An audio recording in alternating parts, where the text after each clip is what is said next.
And we are back for prepping for winter with the Alayne sample chapter. Last time, Maya Stone, a servant of the junior Royces, informed Sweetrobin that the Waynwoods are coming and need to be greeted. But at the same time, Maya caused Sweetrobin to have a panic attack by mentioning that Harry the Heir is with them, making it so Sweetrobin can't greet the Waynwoods himself. Sansa and Sweetrobin then get into a complicated discussion of who Sweetrobin can marry, claiming that Sweetrobin politically couldn't possibly marry Alayne. And now let's continue. "I wouldn't let them hurt you," Lord Robert said. "If they try, I will make them all fly." His hands began to tremble. Alayne stroked his fingers. "There, my Sweetrobin, be still now." So here Sweetrobin becomes quite upset and begins to tremble and declares that he will make his potential enemies fly. Now previously when Sweetrobin made this threat, he was in the Eyrie, where the inference from the characters around him was that Sweetrobin wanted to toss these people out the moon door. I do question whether this is what Sweetrobin is really talking about. After all, falling is not flying, which are two things that the Three-Eyed Crow specifically differentiates when talking to Bran in a dream. And the idea that making people fly refers to the moon door is even more problematic now that Sweetrobin is at the gates of the moon, far away from the moon door. How exactly can Sweetrobin make them fly? What on earth is he talking about? It's a bit of a mystery. And this mystery is highlighted by the fact that Sweetrobin has a clear physical reaction to the idea of flying. In A Game of Thrones, he shakes after wanting Tyrion to fly. In Sansa 1, A Feast for Crows, he has a seizure after wanting Marillion to fly. In Alayne 1, A Feast for Crows, he has a seizure after wanting the Lord's Declarant to fly, and directly after wanting to make his porridge fly. And in Alayne 2, A Feast for Crows, he shakes soon after saying that the Winged Knight could fly. Now granted, there is one other time where he has a seizure without mentioning flying, and that's with Sansa's snow castle. But generally speaking, we have a pretty high correlation between his seizures and the concept of flying. Now we do have other characters like Bran and Euron who are also obsessed with flying, and like Sweetrobin, they also use psychotropic drugs. In fact, Bran was a user of Sweetrobin's drug Sweet Sleep at one time, so it's difficult to ignore the parallels between these two cousins, especially when both sit on a weirwood throne. It's hard to say exactly what's going on, but I suspect that Sweetrobin is a gifted telepath, like his cousin Bran.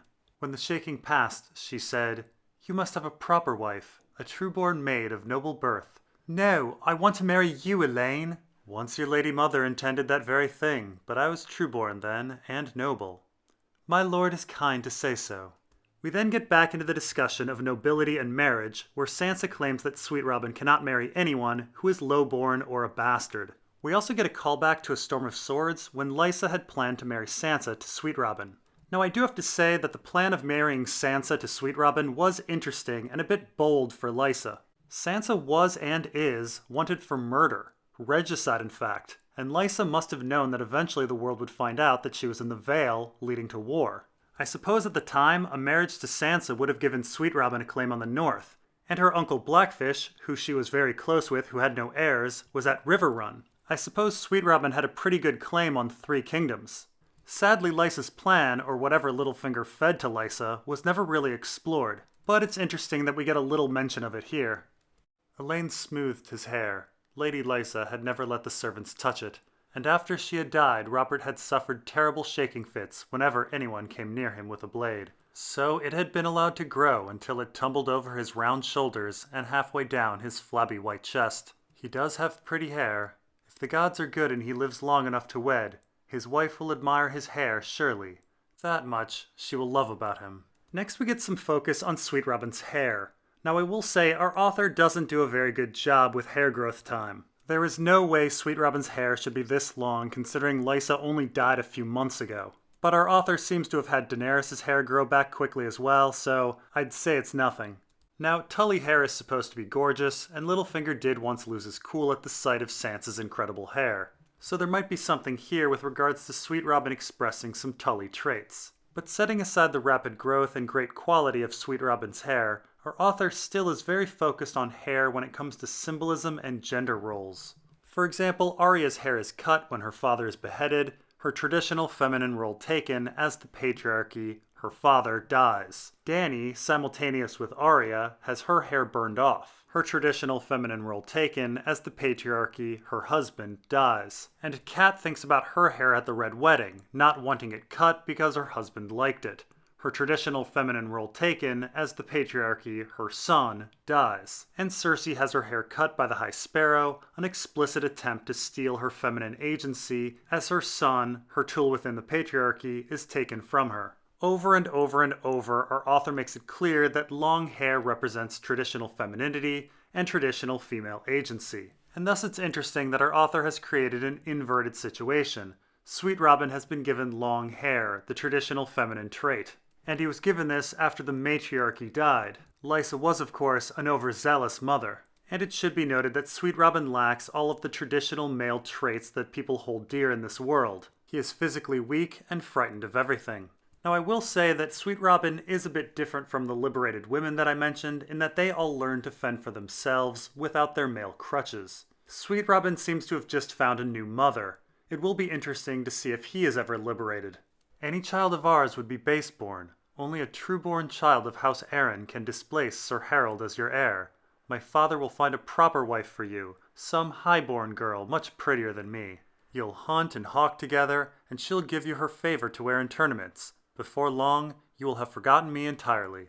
So here Sansa first speaks some words that are technically true, but she utilizes a very deceptive jump in logic. Yes, a child of Sweetrobin and Alayne would be baseborn, but not baseborn like bastardborn, baseborn as in lowborn. The child would still be trueborn if they were married. Sansa then says accurately that only a trueborn child can displace Harry. So she speaks true, but because she's putting these two sentences together, it allows for an incorrect interpretation. It makes it sound like a child of Sweetrobin and Alayne can't displace Harry, which isn't accurate. Another way to look at this is that she's manipulating the two definitions of baseborn. She's saying that the child would be lowborn, which means baseborn, which also means bastard. It's like saying a jerk is a tug and a tug is a boat, therefore a jerk is a boat. There's no true logic to it, so I'm assuming that she's just trying to trick a small boy. After this, she then gets into all sorts of weird lies. No, Littlefinger will not find a proper wife for Sweetrobin. Littlefinger is only supposed to have 11 months left on his tenure anyway, and even if Littlefinger did find a wife for Sweetrobin, she likely wouldn't be prettier than Sansa, and Sweetrobin will probably never hawk or hunt or be in tournaments. I won't. You will. You must. Her voice was firm but gentle. The Lord of the Eyrie can do as he likes. Can't I still love you even if I have to marry her?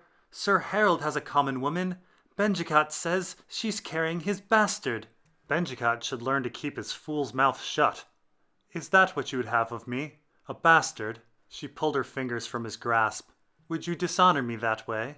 So last time we talked about the mysterious issue of how and why Sweetrobin knows as much as he does. Who told him that he is dying? Who told him that Harry the Heir is fake? Who told him that Harry aspires to take the Eyrie?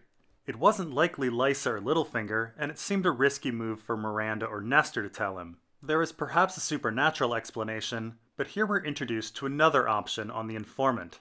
Benjicat. Benjicat seems to be a jester tasked with entertaining Sweetrobin, though we've never heard of him before. We also aren't sure if he belongs to House Arryn, House Royce, or one of the visiting houses. Now I will say fools in our story are usually portrayed as more than just innocent entertainers. Mushroom watched and documented events for historians. Dantos schemed to steal Sansa. Shagwell was a psychopathic killer. Patchface spews prophecy. Wyman Manderley's fool was feeding information to the Freys.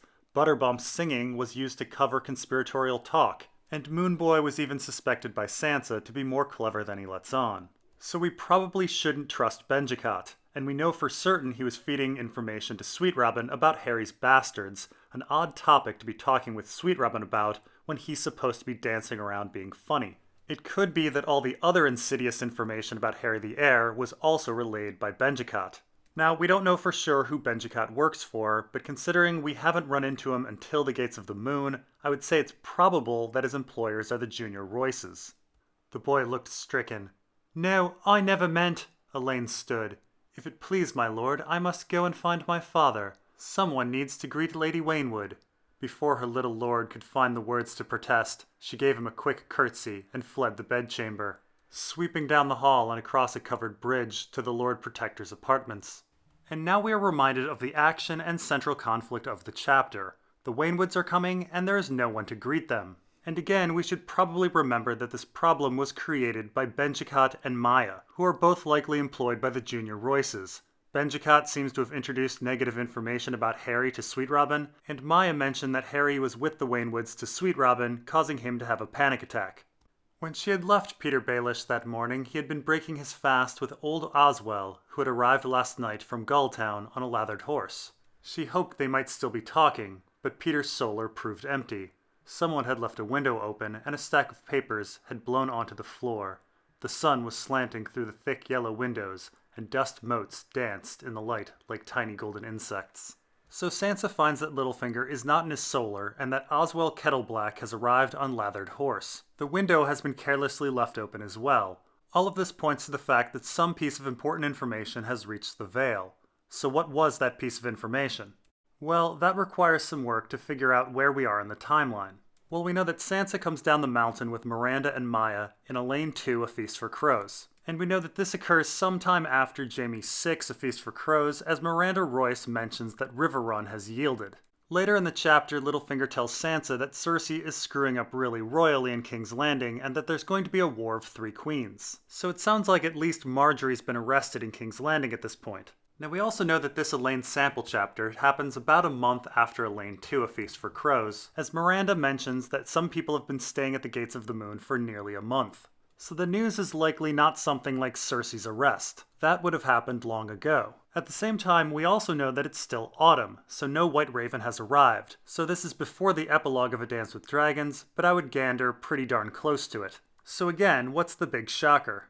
Well, it could be Cersei's walk of shame, but that information doesn't seem that vital. Jon Con's landing is always a possibility, as is Tycho's support for Stannis. There's Dany's disappearance in Slaver's Bay, or the fact that she's not with Jon Con. But based on Littlefinger's reaction to news, I would say the big reveal was actually news of snow. Sansa notes that it snowed in the mountains, and a few weeks ago we know it snowed in the Riverlands, and it's soon to snow in King's Landing. I imagine that snow is now falling all over the Vale, and with this news, Littlefinger immediately heads to the granaries. He's in such a rush that he leaves the window open. Of course, Oswell could be coming with lots of different news, but news of snow and its effect on food and the Vale harvest are likely the most important pieces of information. Though snow had blanketed the heights of the Giant's Lance above, below the mountain the autumn lingered, and winter wheat was ripening in the fields. Outside the window she could hear the laughter of the washerwomen at the well, the din of steel on steel from the ward where the knights were at their drills. Good sounds. Alayne loved it here. She felt alive again, for the first time since since Lord Eddard Stark had died. So here we get a good idea of what's going on weather-wise and food-wise in the Vale. Snow has fallen on the Giant's Lance, but autumn is still clinging on. The Giant's Lance has a huge waterfall falling from it that was flowing in a Game of Thrones. In A Feast for Crows, though, it had turned to ice. And now it's blanketed with snow.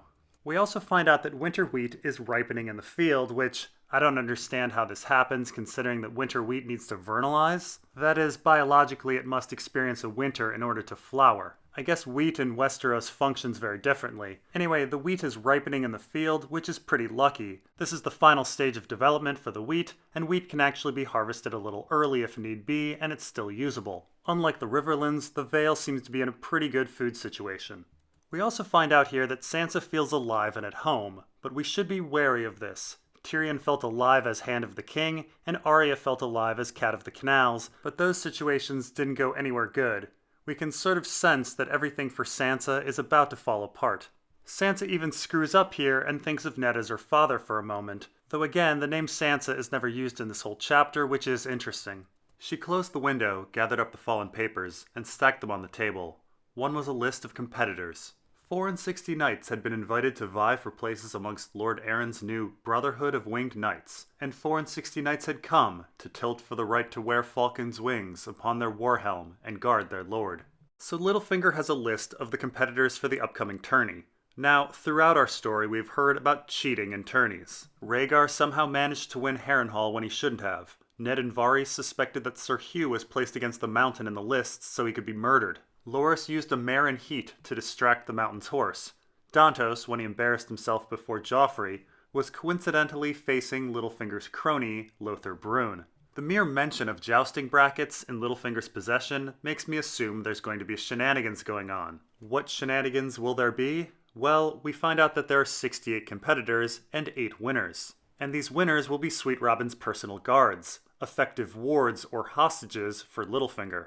If this is single elimination, we're looking at only 3 rounds to get us 8 winners. Littlefinger just needs to have 3 well-placed cronies throw their tilts to secure a hostage. The competitors came from all over the Vale, from the mountain valleys and the coast, from Gulltown and the Bloody Gate, even the 3 sisters. Though a few were promised, only 3 were wed.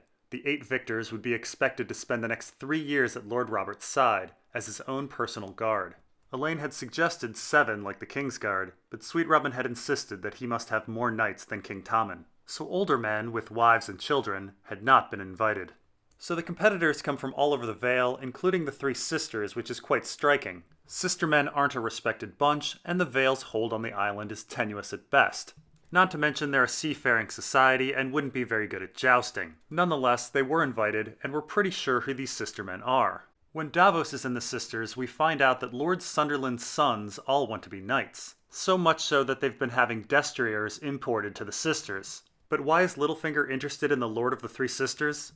Well, they are a very valuable piece of real estate. White Harbor is the mouth of the north, where all food is going to go in if they hope to survive the winter. And all trade must go by the Sisters. The Sisters have the potential of paralyzing the north. Incidentally, it's also worth noting that the Sunderlands were huge Blackfyre supporters. Now the competitors must be young and single, as they will be spending 3 years as Sweetrobin's guards.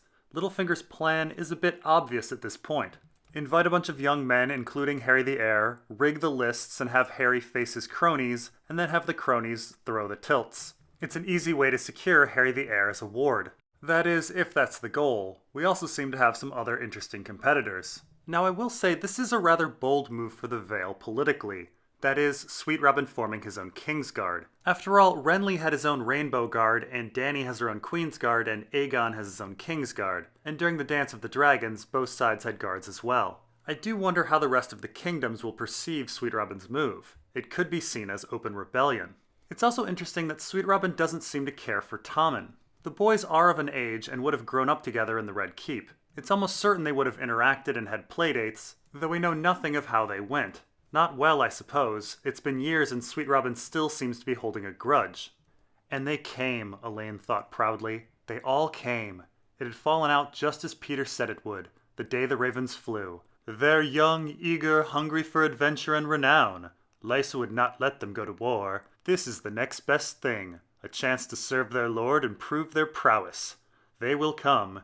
Even Harry the Heir. He had smoothed her hair and kissed her forehead. What a clever daughter you are. And now we find out that, indeed, having Harry the Heir come to the Gates of the Moon and become a winged knight seems to be Littlefinger's plan. Though I have to say, it's all pretty obvious. One would think that the other lords must know what Littlefinger is doing. Even setting aside Harry the Heir, we have 8 potential hostages, one almost certainly being Michael Redfort, one of the best fighters in the Vale, whose father is one of the Lords Declarant. I mean, when Jaime was taken on as a Kingsguard, Tywin was very aware that Jaime was a hostage. The Lords Declarant must know that the same thing is going on with Littlefinger, and so I do wonder what Bronzion Royce's next move will be. Now, Littlefinger has essentially announced his plans, and in literature, an announced plan almost never happens. Something is going to go wrong.